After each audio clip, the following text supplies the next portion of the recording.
kemampuan apa saja sih? Misalnya kakak sudah tertarik nih untuk menulis novel yang bertemakan religi Islam gitu, novel yang bertemakan apa namanya, bertemakan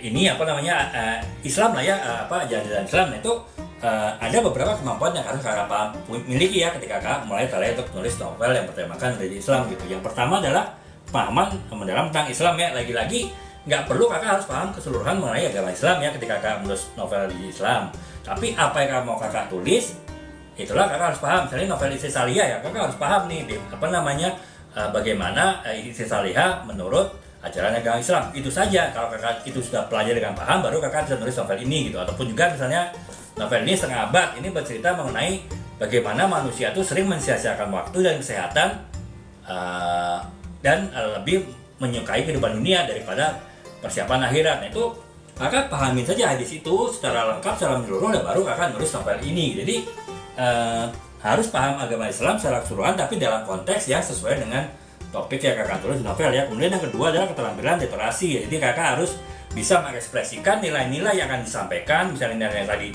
nilai-nilai aspek keagamaan, aspek moral, aspek pendidikan dari sebuah novel yang bertemakan religi Islam itu dalam suatu karya tulis novel yang menarik ya, yang menghibur sekaligus juga mendidik gitu. Kemudian yang ketiga adalah kreativitas. Sudah pasti ya, kita menulis novel apapun, juga novel bertemakan religi Islam ya, kita harus punya daya kreativitas yang tinggi gitu.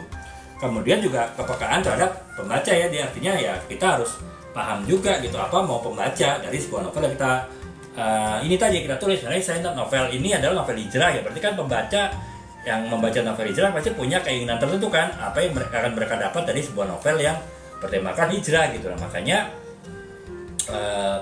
saya juga harus ketika menulis novel ini ya, saya harus paham nih sebetulnya hijrah dalam konteks Istri Salihah itu seperti apa sih, dan bagaimana keinginan membaca itu dari sebuah novel bertema hijrah. Jadi itu ya kak ya, kepekaan terhadap kebutuhan membaca. Kemudian yang kelima adalah kemampuan penelitian ya. Itu tadi ya, kita kan ya pasti setiap penulis bahkan novel pun kita harus punya kemampuan melakukan riset ya, melakukan penelitian ya, agar tulisan kita itu tetap sesuai dengan kenyataan juga, tidak melenceng dari kenyataan yang ada gitu. Jadi itu ya kak ya, kemampuan yang harus dimiliki gitu. Dan